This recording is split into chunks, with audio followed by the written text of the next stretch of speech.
Hat, sunglasses, Pepsi, notes, sources, thick skin. Check. You already know. Let's go.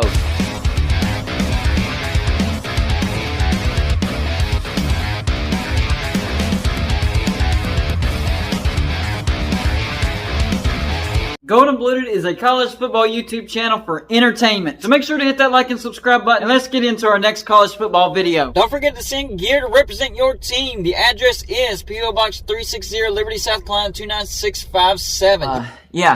The Pac-12 is in a lot more trouble than we realized. I mean, we already knew that USC and UCLA, they're headed off to the Big Ten. Oregon and Washington want to go to the Big Ten. And we also know that the Big 12 is interested in Colorado, Utah, Arizona, and Arizona State. So conference realignment in and of itself is bad news for the Pac-12. Pac-12 not looking good. But on top of that, financially speaking, they're also not doing very well. They don't have any competition when it comes to competing for their TV deal. Fox is like, no, we're not touching that. And ESPN is trying to lowball the Pac-12 because they don't have anybody bidding against them for that Pac-12 TV deal. So they have that financial situation. And then on top of that, there's this situation. Shout out to Tony Altimore for this email that he sent me revealing this information. I probably would not have known this if it wasn't for Tony Altimore. So shout out to you, sir. This is actually crazy. Really, really crazy. The Pac-12 is in way more trouble than we realized. So 2 senior executives have been fired. Why were they fired? Well, the problem was a distribution partner for the Pac-12 network actually made some overpayments dating back to 2016, meaning they gave out too much money, more money than what they were supposed to give. I don't know what the actual situation was as far as why that happened, how that happened, but it happened. And because of that, 2 senior executives had been fired. Here's kind of the timeline of this situation. In 2017, there was an audit on certain Pac-12 distribution partners. So there was more than one that they were doing an audit on. Now, the results of that, one of the Pac-12 distribution partners overpaid the Pac-12 network by a material amount. I guess that means substantial amount. This was for 2016. These 2 senior executives that were fired knew these results and did not inform the Pac-12 board of directors or the Pac-12's external auditors that these findings created a financial risk. So they knew what the findings were, and they knew that it created a financial risk, and they didn't tell anybody. Why would you not tell anybody? That is a financial risk that could hurt your own job. That could hurt your own job. Why would you not reveal that information? Well, in October in 2022, that very same distribution partner who was audited in 2017 claimed that the payments totaled to more than $50 million.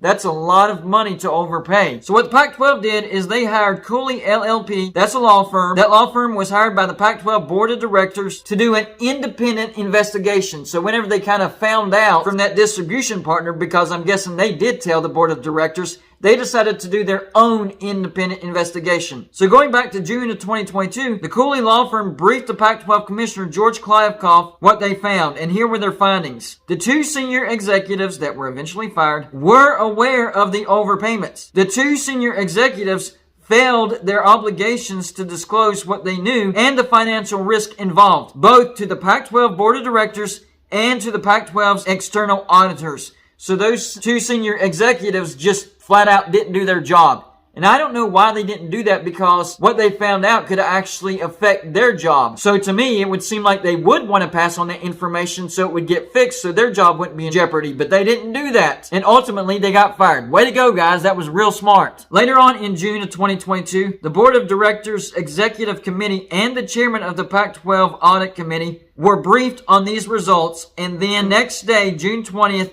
the 2 senior executives were terminated. This is a big problem for the Pac-12. This is a big black eye for the Pac-12. I don't know how they're going to fix it. Do they have to repay those overpayments? I mean, that's $50 million. That's not a drop in the bucket. I mean, it's not the most money I've ever heard, but it's a lot of money. $50 million is a lot of money. I don't know how it happened, why it happened, who actually did it, because it just said an external Pac-12 distributor. There weren't actual names revealed. So I don't know who did it, but this did happen. And these 2 senior executives knew that it happened, and they told nobody. I guess they thought that nobody would find out and it would just get swept under the rug. Newsflash, that's $50 million.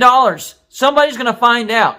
So now the Pac-12 is having to deal with this. On top of conference realignment, George Kliavkoff must have the biggest migraine of all time, because this is just bad news for the Pac-12. This was the last thing that the Pac-12 needed. Now, of course, the Pac-12 has already dealt with this. This happened like 6 months ago. So maybe they're a little bit calmer and cooler and everything's fine and dandy. Or maybe they're still trying to figure out how to repay that $50 million. I don't know. I just thought this was a crazy story. Shout out to Tony Altimore. This was great, awesome, except for the Pac-12. This is not a good story for the Pac-12. I don't know how it's going to affect the Pac-12 financially, because really those schools are earning around $35 million a year from this potential new TV deal, which is not done yet. That's another problem.